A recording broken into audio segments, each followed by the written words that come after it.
organization. You guys are the ones that make it happen. So thanks for making it this far. You bet. Yeah, I would like to say a few words. Just a few words. Sir, absolutely. Great. First of all, it's an honor for me to be able to carry this resolution. I got interested in this about 6 years ago, and I was a doubter. I was a skeptic like so many other people, because when you start messing with a document like the Constitution, you don't want to mess it up, because you feel like these guys were very intelligent. In fact, I believe they were inspired, much like the writers of the Bible were inspired. God had a hand in this, because there's no other nation like this on the face of the earth. Look what's happening in Venezuela. You know, I look at that like I look at it like it's an infection. We have penicillin in the Constitution to cure the infection. No other Constitution on the planet has that. That's right. They don't have that. We do. We've got a solution to fix what's going on and what's been taking place in our country. Politics in this country has sunk to a new low when the Speaker of the House won't even let the President go on the House floor to give the State of the Union address.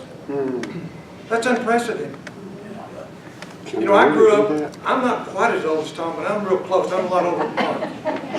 And I have grandkids too, and I love them very much. And I grew up in the 50s and 60s when, and by the way, our founders were a group of men who were men of faith. They weren't men of fear. They put their lives, their families' lives, and their fortunes on the line. They didn't operate out of fear. They operated out of faith. And we were a nation of faith for 100 some odd years. And when you look back at history, you look back in the early 60s when the Supreme Court, by the way, Mark, I remember you talking about how if you order a Constitution now from the U.S. Printing Office, weighs 10 pounds, it's 2,700 pages, Correct. and it's got every case law that's, look at what the Supreme Court has ruled on since the 1960s.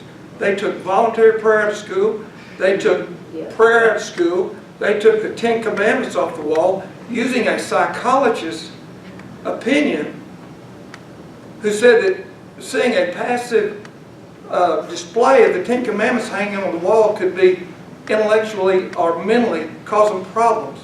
How could seeing "Thou shalt not kill" and "Thou shalt not steal" hurt a child? And look where we're at today. Look where we're at today with our young people. And let me say one more thing.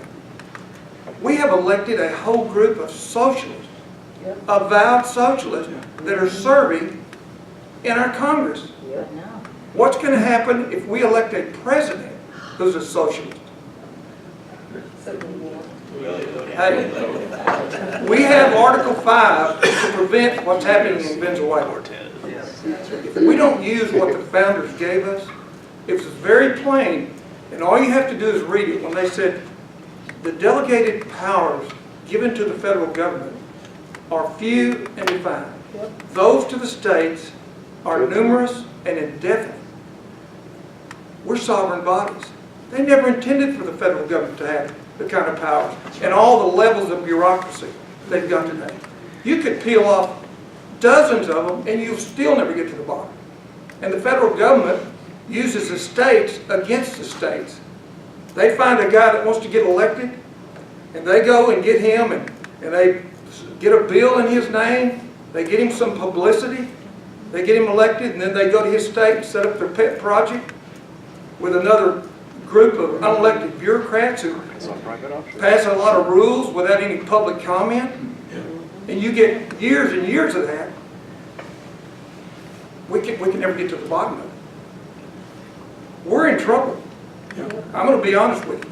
I'm a dairy farmer, and I know Mark's got a belt buckle and a hat. I used to ride bulls. I've got a suit on, but I did ride bulls. I don't know if Mark, you did or not. You're still riding a lot of bulls. No, We appreciate it. no, I'm not. But you know, I love my kids and I love my grandkids. And I do not want to see them grow up in a socialist country. Bully, bully. Ever. And I feel like the founders, you know, they were willing to put everything they had on the line. We've got to be able to do the same thing if we're going to save this thing. We've got a lot of uneducated people. And I know Senator Coburn was there today. Some of those people had questions that got answered today, and I think A lot of those got off the fence and they're gonna move to the other side. I'm looking forward to tomorrow. All you gotta do is tell the truth. That's all you gotta do, just be honest and tell the truth. And we can win this thing. But I thank you, it's an honor for me to be able to carry this resolution in the Arkansas State Senate. And I'm looking forward to Arkansas being the 13th? 13th state. Lucky 13.